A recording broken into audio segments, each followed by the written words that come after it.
Hello, Internet.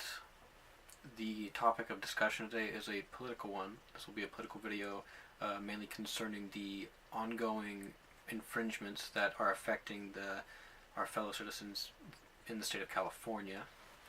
As you know, the legislators, the lawmakers in California are making it increasingly difficult for free people to keep and bear arms in that state, and which, in my opinion, and I think majority of people's opinions, is a gross violation of the spirit of the law of the Constitution, the Second Amendment, and the like.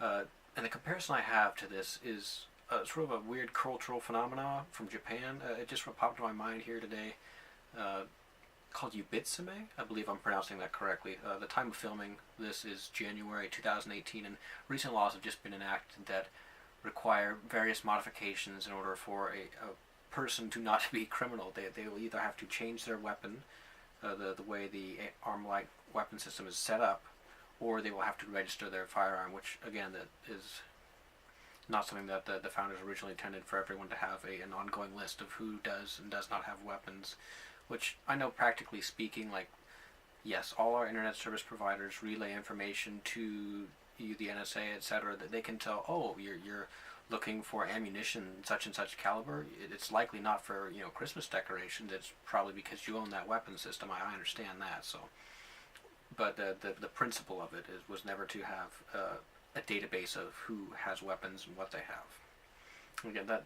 topic is for a different discussion. But as you know, go grab a physical example here. This is the Armalite weapon system. Eugene Stoner, 1950s, adopted, Vietnam. We've got it unloaded here. So, in California, that in order to be compliant with the law, that is not having to register as an assault weapon, which we know the absurdity of the word assault weapon, but because assault is an action, it's not so much an inanimate thing. They could just as well call it a defense weapon, but assault is more of a buzzword to get the votes. So in order to be compliant, there's a number of steps one has to take, and I'll show to the best of my abilities what they are. First one would be to make a locking collar. That way, this particular example is not an adjustable stock. In fact, it's not a stock at all. That's another video on semantics. But locking stock, no vertical hand grip, and for a while it was no easy magazine release. So standard, again, we're still on the left side, just because there's safety Nazis out there. And some of the changes that occurred, because you can't have a modern sporting rifle, is that you could have what they call I believe the term is neutral, more like neutered rifle. So instead of having your standard pistol grip, like it's always been on this weapon system for 60 years or more, they'd have what to me looks like the molded polymer just was never cut. It's got an absurd looking fin. What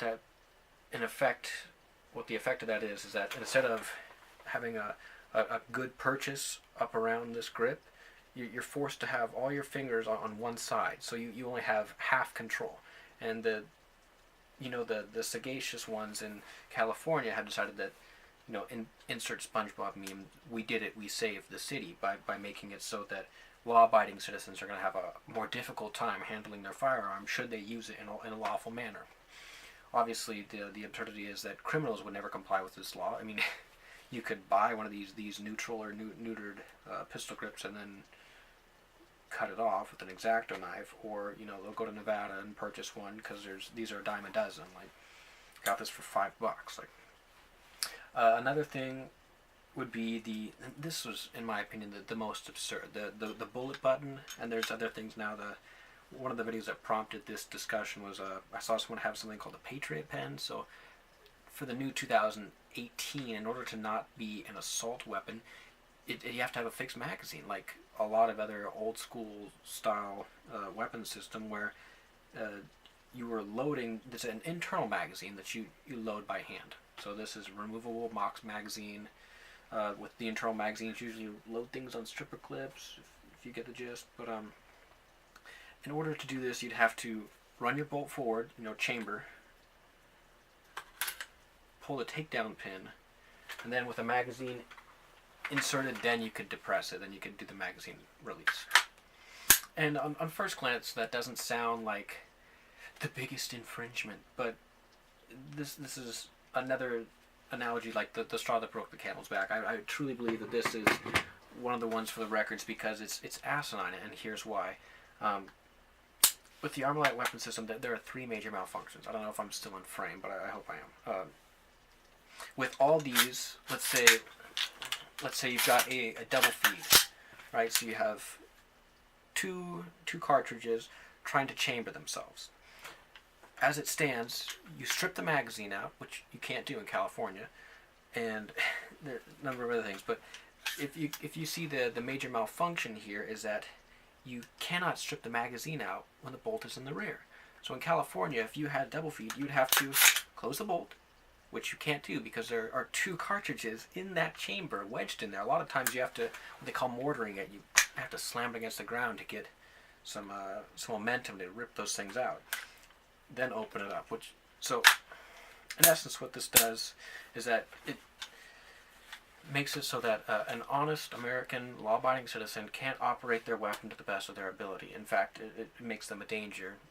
Why else have it if you can't use it effectively? You know what I'm saying?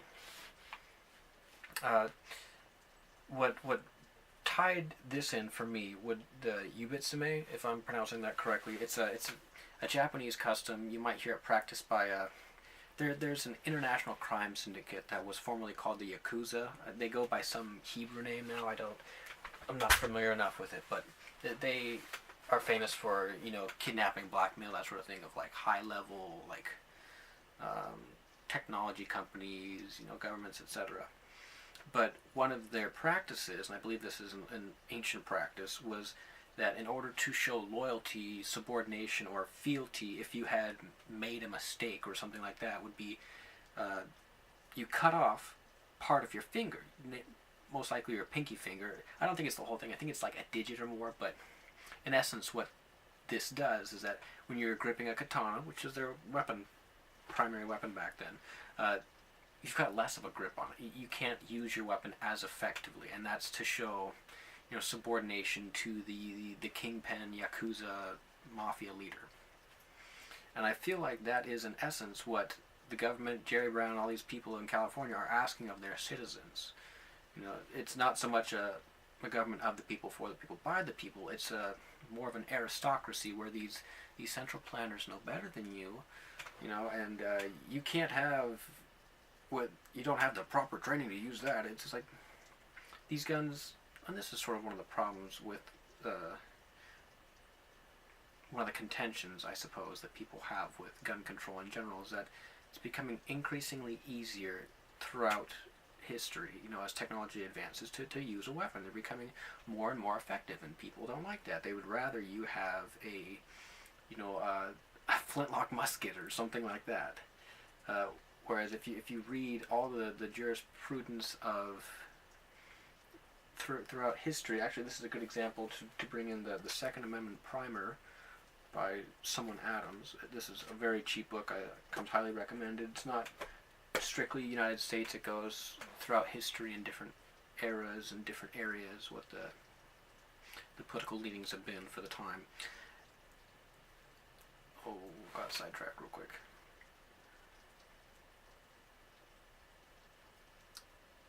The basis has always been because oftentimes before there were real standing armies, like your citizenry were the armies. They got called up, and I know it's a different time period. Like obviously we have. Would it be ideal to not have any standing armies? Perhaps it would have been, in the 18th century or something like that. But as it stands now, there are, nuclear submarines constantly roaming the seas and stuff like that, and it would just be not practical to not have any standing armies and have Minutemen out on a moment's notice in case there should be a major conflict. That's just not realistic anymore. But one of the principles has always been that the citizenry has the same level of firepower, like, again, in the 1776 revolution against Great Britain, the American colonists. That's one of the reasons we had a revolution, is because they put an embargo on the importation of weapons to the colonies. So we were second-class citizens. We didn't like that, and in many respects we were second-class citizens with Stamp Act, the T-tax, others. But I do firmly hold this principle that the citizenry should have comparable weapons to the government's own forces. You know? Now we're getting into the libertarian argument of recreational McNukes, and that's a subject for another time.